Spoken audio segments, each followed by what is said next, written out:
Hello good morning बच्चों, welcome back in maths classes. बेटा मैं आपको इस वीडियो में DAV class 8 maths chapter number 7 algebraic identities इसके ब्रेन टीजर स्टार्ट कराने जा रही हूँ। तो इस वीडियो के अंदर जो ब्रेन टीजर का क्वेश्चन नंबर फर्स्ट है, ए है, जो ए का 5 पार्ट्स है, वो पूरे हम 5 पार्ट्स यहाँ पर कंप्लीट करेंगे। ठीक है बेटा, तो टाइम को वेस्ट किए बगैर हम क्वेश्चन की तरफ मूव करते हैं। फर्स्ट क्वेश्चन में क्या बोल रहे हैं, टिक दी करेक्ट ऑप्शन। आपको सही ऑप्शन पर टिक करना है। ठीक है, तो ऐसे तो टिक होता नहीं है, उसको हमें सोल्व करके देखना पड़ता है। ऐसे ओरल तो हमने बता सकते हैं ना किस क्वेश्चन का क्या आंसर आएगा। ठीक है, तो यहाँ पर क्वेश्चन क्या दिया है, the factors of 1 - 6z + 9z² are. आपको फैक्टर्स बताने हैं 1 - 6z + 9z² के। ठीक है, there are 4 options. I mean to say that 4 options are there, you have to choose only one of them which is absolutely correct. ठीक है, आपको 4 options दिया, उसमें से आपको सही चूज करना है, जो कि एकदम सही है, करेक्ट है, और उस पर आपको टिक करना है फाइनली। तो पहले सबसे आपको इसको सोल्व करके देखना पड़ेगा कि ऑप्शन सही भाई है कौन सा। ठीक है, तो कैसे करेंगे बेटा, हमें इसको obviously I need to find out the factors of 1 - 6z + 9z²। तो मुझे यहाँ पर क्या दिया हुआ बेटा जी, यहाँ पर मुझे दिया है 1 - 6z + 9z²। बेटा अभी आपको ध्यान होगा, जो मैंने अभी आपको इससे पहले वैल्यू बेस्ड क्वेश्चन कराया था, मैंने आपको एक चीज बोली थी, जब इस तरीके से दिया होता है हमें अरेंज करना होता है। तो अरेंज का मतलब क्या है, जिसमें स्क्वायर वाले टर्म है वो हम सबसे पहले लिखेंगे। 9z² लिख दिया, इसके आगे प्लस का साइन है इसलिए प्लस का साइन आया। उसके बाद -6z जिसके साथ सिर्फ वेरिएबल है उसको लिख दिया। उसके बाद लास्ट टर्म जो बचती है क्या है यहाँ पर +1, उसको लिख दिया। अब इसके फैक्टर हम करेंगे। ठीक है, तो फैक्टर्स कैसे करेंगे बेटा, पहले सबसे हम बताएंगे ए की वैल्यू। देखो बेटा, जो मैं आपको इसको डिटेलिंग में इसलिए नहीं बता रही हूँ क्योंकि मैंने वर्कशीट 7 जो कराई है, अपलोड की थी, जो वर्कशीट 7 उसमें पूरा अच्छे तरीके से बताया था फैक्टर्स कैसे करने हैं। फिर भी मैं आपको बता रही हूँ, लेकिन उसमें बहुत ज्यादा डेप्थ में बताया था। आप काइंडली, अगर आपने अभी तक वो वीडियो नहीं देखी है, वर्कशीट 7 नहीं देखी है, तो आप उसको जरूर देखना। ठीक है, यहाँ पर ए क्या होगा बेटा, जो कोफिशिएंट ऑफ जो भी वेरिएबल है स्क्वायर वाला उसका कोफिशिएंट। बी की वैल्यू क्या होगी, जो वेरिएबल के साथ कोफिशिएंट है वो, और सी की वैल्यू क्या होगी, जो सिंपल उसके बाद दिया हुआ विदाउट वेरिएबल नंबर। ठीक है, और प्लस माइनस का साइन जो भी इनके आगे होता है वैसे ही लिख देते हैं। तो ये ए की वैल्यू क्या आएगी, जो z² का कोफिशिएंट है क्या है 9, उसके आगे कोई साइन नहीं, प्लस का साइन है। ठीक है, बी की वैल्यू क्या होगी, जो z का कोफिशिएंट है, z का कोफिशिएंट क्या है -6, तो -6 लिखेंगे। एंड सी की वैल्यू क्या होगी, जो उससे अगला टर्म जो दी हुई है, नेक्स्ट टर्म दी है वो। ठीक है, इसके बाद हमें क्या करना होता है, नेक्स्ट स्टेप a × c करना होता है। तो a और c तो वेरिएबल, उनको तो मल्टीप्लाई कर नहीं सकते। इट मीन्स आपको here you have to put the value of a as well as c। So a की वैल्यू क्या है 9, × c की वैल्यू क्या है 1। 9 × 1 क्या होता है 6, एंड b की वैल्यू क्या है -6। बेटा दोबारा से बता रही हूं मैं, इसमें फैक्टर्स करने। ठीक है, तो ये है, या तो देखो आप इनको आइडेंटिटीज को यूज करके कर सकते हो, या आप इस तरीके से कर सकते हो। मैं आपको इस तरीके से फैक्टर्स इसलिए बता रही हूँ क्योंकि फर्दर क्लासेस में बेटा आपको ये यूज होंगे, आपके काम आएंगे। आइडेंटिटीज भी काम आएंगे ऑब्वियसली, लेकिन ये भी काम आएंगे। ठीक है, अब देखो यहाँ पर मैंने आपको बोला था, जो ए और सी को मल्टीप्लाई करके नंबर आता है उसके फैक्टर्स लिखने होते हैं।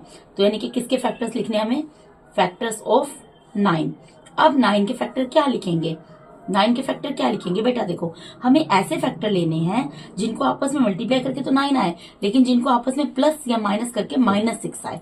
तो 9 के फैक्टर मैं क्या लिखूं, यहाँ पर 3 और 3 लिख देती हूँ, 3 × 3। ठीक है, 3 × 3 करके मुझे पता है कि 9 आएगा।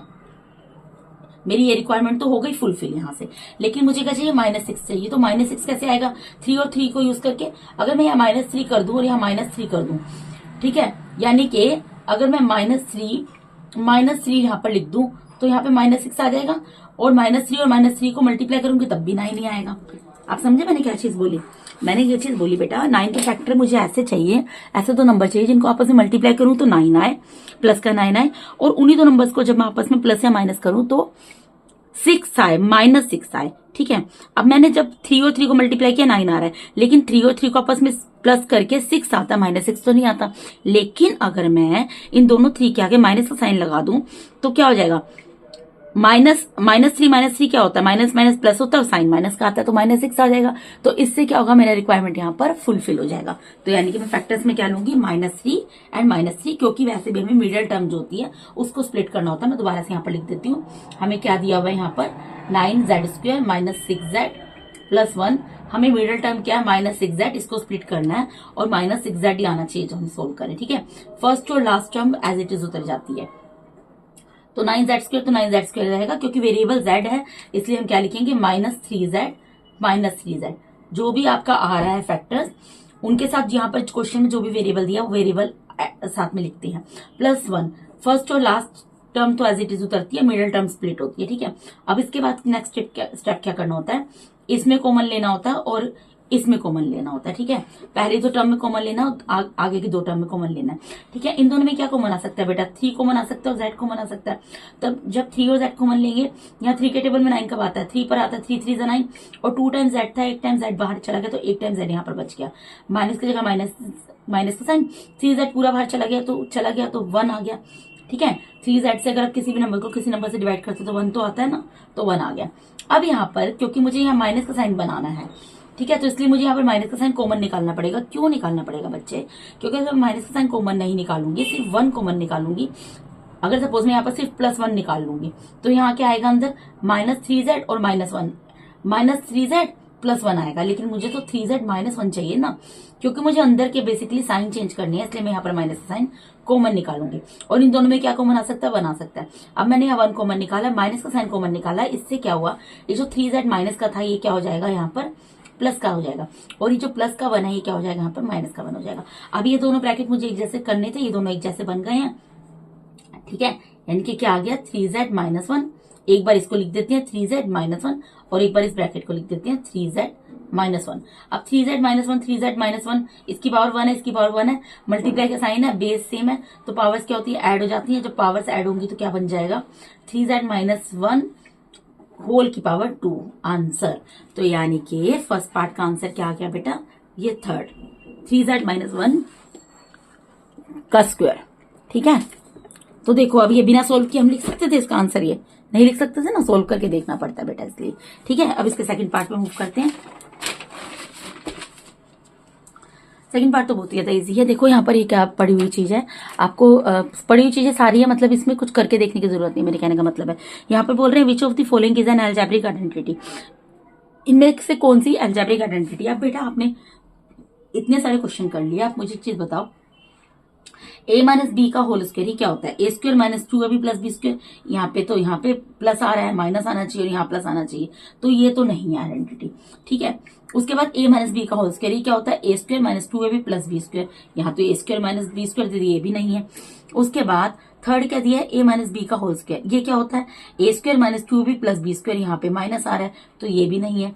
अब फोर्थ में क्या है, यहाँ पर a है, ठीक है। a माइनस बी का होल स्क्वायर क्या होता है, a square minus 2ab plus B square, तो यही है, तो यही आइडेंटिटी सही है। तो यानी कि हमारा आंसर क्या है, आंसर है फोर्थ, ठीक है। आंसर मैंने सिर्फ यहाँ पर टिक कर दिया और फोर्थ लिख दिया बेटा, ये आंसर है, ठीक है। ये आप इसको आइडेंटिफाई कर सकते हो इजीली, ठीक है जी। अब उसके नेक्स्ट पार्ट में मूव करते हैं। नेक्स्ट पार्ट में क्या बोल रहे हैं, factorise form of, sorry hide हो रहा है, factorise form of y square plus 3y plus Y plus 3 is. आपको इसकी फैक्टराइज फॉर्म लिखनी है तो लिख देते हैं, कोई दिक्कत नहीं है, ये तो फैक्टर करके दिए ही हुए हैं, सोल्व करना है बस। यहाँ देखो क्या है, y square plus 3y plus Y plus 3, इसकी फैक्टराइज फॉर्म का मतलब क्या है, इसको फैक्टर करके दिए हुए हैं बेटा, ठीक है। इसको खाली आपको सोल्व करके दिखा देना। देखो इन दोनों में कॉमन निकाल लो और इन दोनों में कॉमन निकाल लो। अब इन दोनों में कॉमन निकालो कि क्या आएगा, y अंदर क्या बचेगा, 2 टाइम्स y है, एक टाइम बाहर चला गया, y बच गया, प्लस की जगह प्लस का साइन आ गया, y बाहर चला गया, क्या रह गया, 3 रह गया, प्लस की जगह प्लस का साइन। इन दोनों में क्या आएगा, 1 आएगा कॉमन, y प्लस 3। भाई 1 निकलेगा तो ये तो एज इट इज आ जाएगा ना, क्योंकि 1 को किसी भी नंबर से मल्टीप्लाई करो वही नंबर आता है, ठीक है। अब क्या करना होता है, 1 टाइम इसको लिखना होता है और बाकी बची हुई इन चीजों को लिखना होता है। तो बाकी क्या है, y प्लस 1, इसको 1 टाइम लिख देंगे और y प्लस 3, तो आंसर टैली कर लो, ये आंसर आपका, इसकी फैक्टराइज फॉर्म हो गई है। फैक्टर करके दिए हुए थे, सिर्फ आपको कॉमन लेकर इस तरीके से ब्रैकेट में लिखकर दिखाना था।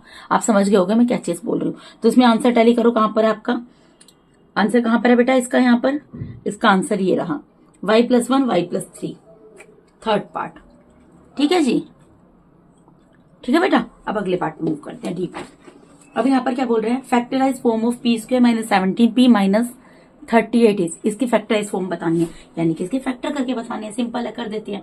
क्या दिया हुआ है, पी स्क्वायर माइनस 17p -38। आपको भी इतनी देर से मैं बता रही हूँ कैसे करते हैं।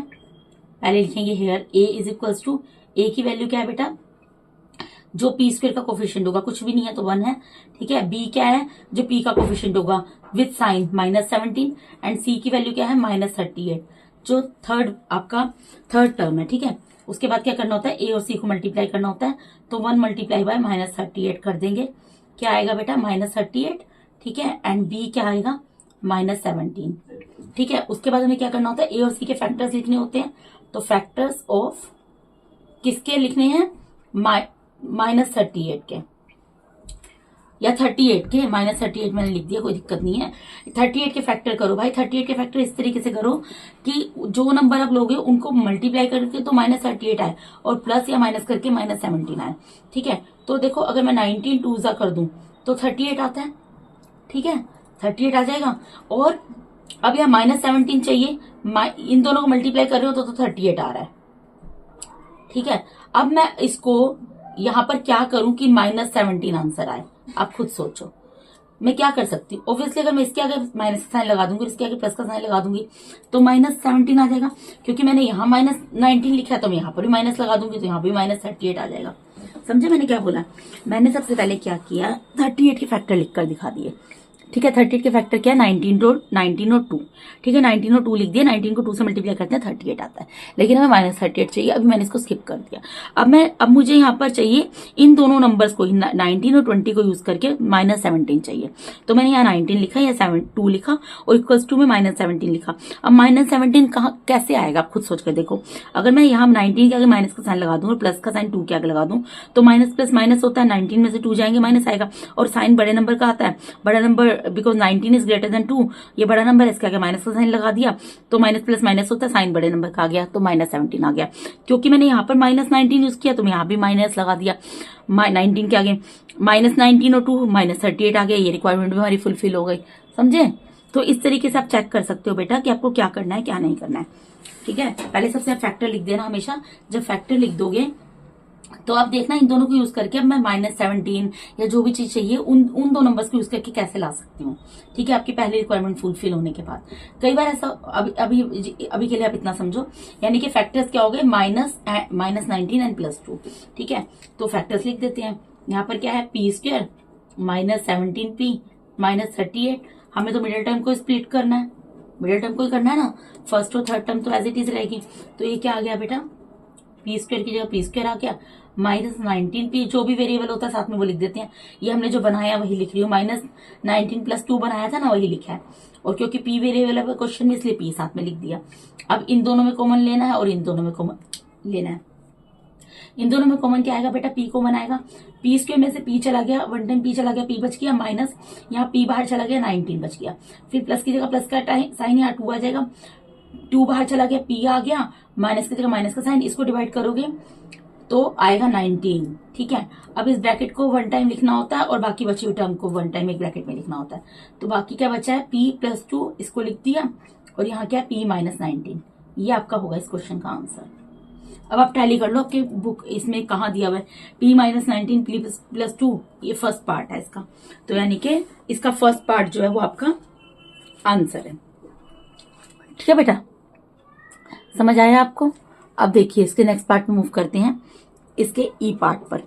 यहाँ पर क्या बोल रहे हैं, यहाँ बोल रहे हैं a side of square with area this square units is, आपको एक कोई देखो आपको क्या बोल रहे हैं, a side of the square with area, एक कोई स्क्वायर है, ठीक है। यहाँ पर सपोज करो यहाँ पर एक स्क्वायर बना हुआ है, ये स्क्वायर मेरा ठीक नहीं बनी है शेप बेटा, ऐसे रफली बनाया है, स्क्वायर शेप समझ जाना, ठीक है। इसका एरिया जो है, इसका एरिया, ये पूरा एरिया हमें दिया हुआ है 4x² + 12x + 9, ठीक है।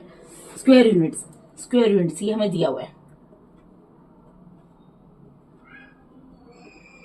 तो इसकी जो साइड है ना, ये साइड कोई भी साइड ले लो, स्क्वायर की तो चारों साइड इक्वल होती हैं, ये हमें बतानी है कि कितनी होगी, ठीक है। तो उसके लिए क्या करना पड़ेगा, इसके फैक्टर्स निकालने पड़ेंगे, 4x² + 12x + 9, इसके फैक्टर्स करने पड़ेंगे, तो सेम प्रोसेस फॉलो करेंगे बेटा, जैसा अभी तक मैं आपको बताती आ रही हूँ। क्या करेंगे, हियर a = a क्या है यहाँ पर 4, b क्या है यहाँ पर 12, एंड सी क्या है यहाँ पर 9। जो एक्स स्क्वायर का कोफिशिएंट था वो ए की वैल्यू आ गई, जो एक्स के साथ कोफिशिएंट था वो बी की वैल्यू आ गई, और जो थर्ड टर्म थी वो सी की वैल्यू आ गई। इसके बाद क्या करते हैं, ए और सी को मल्टीप्लाई करते हैं, तो ए की वैल्यू 4 है और सी की वैल्यू 9 है, इन दोनों को मल्टीप्लाई कर देंगे, 4 9 सा 36, और बी की वैल्यू कितनी है 12। अब हमें क्या करना है, 36 के फैक्टर्स लिखने हैं। ठीक है, तो यहां पर लिखेंगे फैक्टर्स ऑफ 36 के फैक्टर क्या होंगे सोचो। अगर मैं 9 4 सा कर दूं या 4 9 सा कर दूं तब भी 36 आएगा। ठीक है, और 9 और 4 को अगर मैं आपस में प्लस कर लेती हूं तो कितना आता है, 13 आता है। लेकिन तो ये हमारी रिक्वायरमेंट तो फुलफिल नहीं होगी यहाँ पर। ठीक है, अब इसके और फैक्टर्स में क्या लिख सकती हूँ, अगर मैं 6 को 6 से मल्टीप्लाई करूं, यहाँ पर अगर मैं 6 को 6 से मल्टीप्लाई करूं तब भी तो 36 आता है, और 6 को अगर मैं 6 में प्लस कर दूं तो 12 भी आ जाता है। ठीक है, तो मेरी रिक्वायरमेंट कहां से फुलफिल होगी, यहां से फुलफिल होगी। आप समझे बेटा, मैंने 2 फैक्टर्स लिखकर दिखा दिया आपको। 36 ऐसे आ सकता है, देखो बेटा वैसे तो 18 2 भी 36 आ सकता है, 9 4 4 9 6 6। ठीक है ना, बहुत तरीकों से 36 आ सकता है, लेकिन मुझे फिलहाल चाहिए 36 इस तरीके से कि जब मैं उन दोनों नंबर्स को जो भी मैं फैक्टर्स ले रही हूँ, आप अब देखो अगर मैं 9 4 लेती हूँ, 9 4 36 तो आ रहा है, लेकिन 9 और 4 को आपस में प्लस करती हूँ 13 आता है, और 9 में से 4 को माइनस कर देती हूँ तो 5 आता है। तो यानी कि इसका मतलब क्या निकलता है कि कोई भी दो नंबर आप मल्टीप्लाई में लेते हो, जरूरी नहीं है कि उससे आपकी रिक्वायरमेंट फुलफिल हो, आपके सारे फैक्टर्स आपको चेक करना होगा कौन से फैक्टर से आपकी रिक्वायरमेंट फुलफिल हो रही है।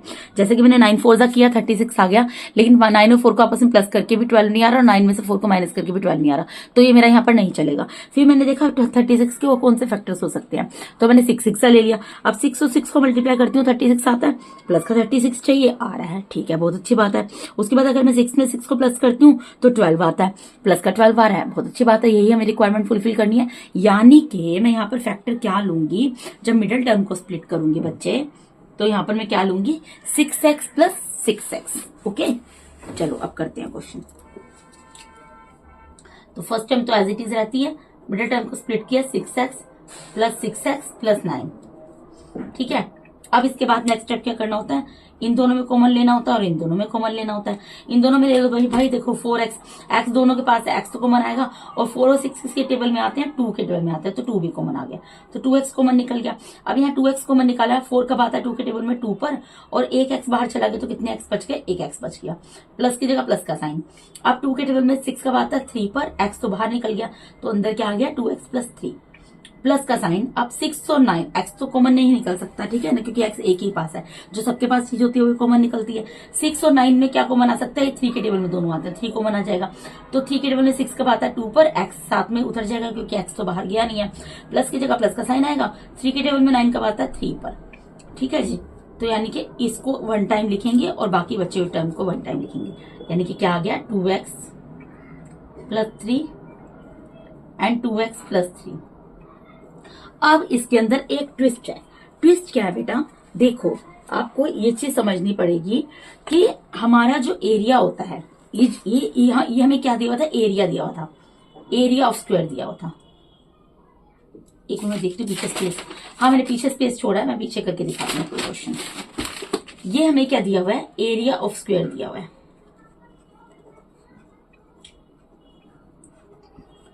उसी की वैल्यू दी थी ना बेटा, एरिया ऑफ स्क्वायर की वैल्यू दी हुई थी 4x square plus 12x plus 9। इसका जो फैक्टर क्या है 2x plus 3, 2x plus 3।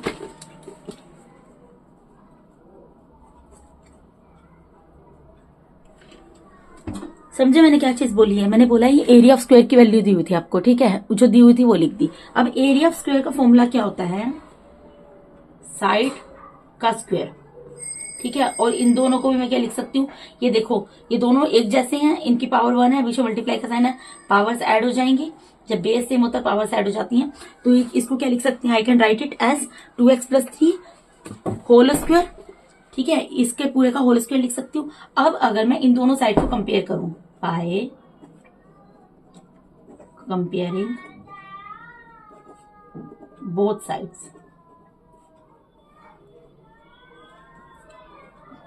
We get, तो हमें क्या मिलेगा, हमें ये मिलेगा बेटा कि यहाँ स्क्वायर से स्क्वायर कैंसिल हो जाएगा, therefore the value of side is equal to 2x plus 3 units.